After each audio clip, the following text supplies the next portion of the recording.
Penyesat itu berhati keruh. Inilah sampan bersama saya, Pater Domikevi SVD. Bapak Ibu, saudara-saudariku yang terkasih, dimanapun Anda berada saat ini, sampan kembali menyapa Anda sekalian.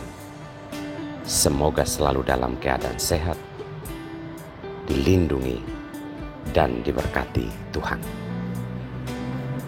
Saudara-saudariku yang terkasih, segala macam bentuk hujatan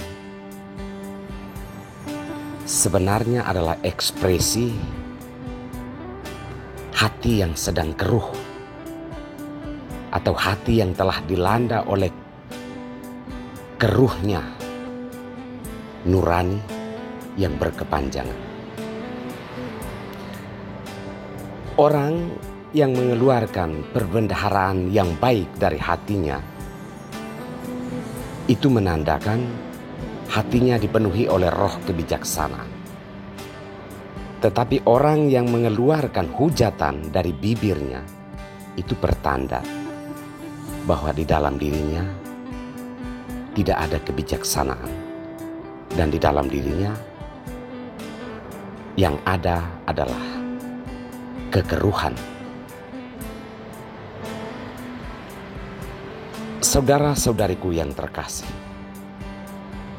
hari ini sabda Tuhan berbicara tentang keruhnya hati manusia. Kalau kita mendengar dalam bacaan pertama, kitab kebijaksanaan menunjukkan sebuah indikasi dari orang yang bijaksana, bahwa orang yang bijaksana itu di dalam dirinya memiliki roh kehidupan, roh yang membawa pengharapan. Roh Kudus itu tinggal di dalam hati orang yang bijaksana, dan dia tidak akan pernah menempati hati manusia yang dikuasai oleh dosa dan hati manusia yang keruh. Bisa terlihat dari buah kata-kata dan perbuatan seseorang.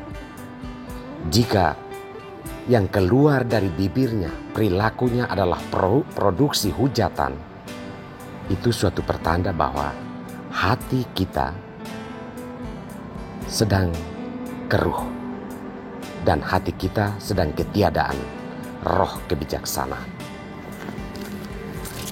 Hujatan yang dimaksud atau keruhnya hati yang dimaksud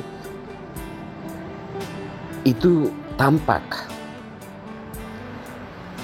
dalam setiap ucapan, setiap perbuatan yang sebenarnya meresahkan kehidupan orang lain, dan ini adalah bagian dari penyesatan. Terhadap penyesatan ini, Yesus meminta kita untuk berwaspada dan berhati-hati, bahwa tidak mungkin tidak ada penyesatan di dunia ini. Tetapi siapapun yang melakukan penyesatan itu, menurut Yesus adalah lebih baik sebuah batu kilangan diikat di lehernya lalu ditenggelamkan ke dalam laut. Apa yang dikatakan Yesus ini adalah soal bersihnya hati manusia yang membawa orang kepada kebenaran, membawa orang pada pengharapan dan kebaikan. Oleh karena itu, Yesus sebenarnya meminta para muridnya, termasuk kita semua, supaya memenuhi seluruh diri dengan hal-hal yang baik. Hal sederhana yang baik yang bisa kita lakukan adalah pengampunan. Kalau kita mengampuni orang lain dengan tulus, maka sebenarnya kita sedang menjadi perantara kebenaran, perantara keselamatan. Yesus bahkan menyebut bahwa jika dalam sehari orang meminta maaf 7 kali, kita harus tetap memberikan pengampunan.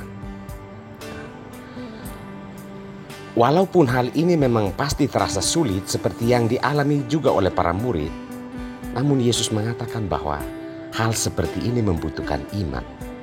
Kalau orang beriman, orang percaya kepada Tuhan, ia tidak akan sungkan untuk memberikan pengampunan, memberikan maaf kepada sesamanya yang berbuat salah.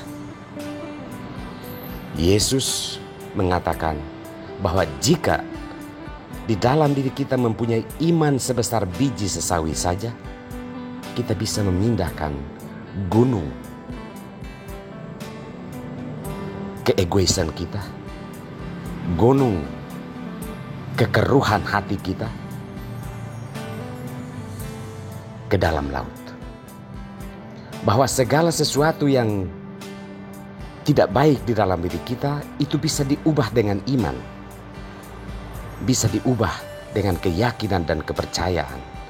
Maka indikasi dari orang beriman adalah ia menunjukkan semangat memaafkan yang kuat terhadap sesamanya. Sedangkan orang yang tidak mau memaafkan sesamanya adalah termasuk bagian dari penyesat atau orang yang memiliki hati yang sedang keruh. Saudara-saudariku terkasih, marilah kita berusaha menilai batin kita.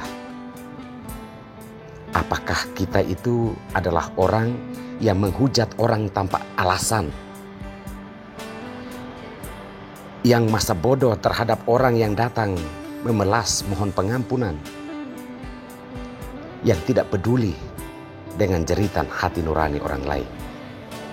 Sebagai murid Kristus, Yesus meminta kita untuk memenuhi hidup kita dengan roh kebijaksanaan, supaya hati kita dibersihkan dari kekeruhan dan berbagai macam pikiran yang jahat terhadap sesama kita.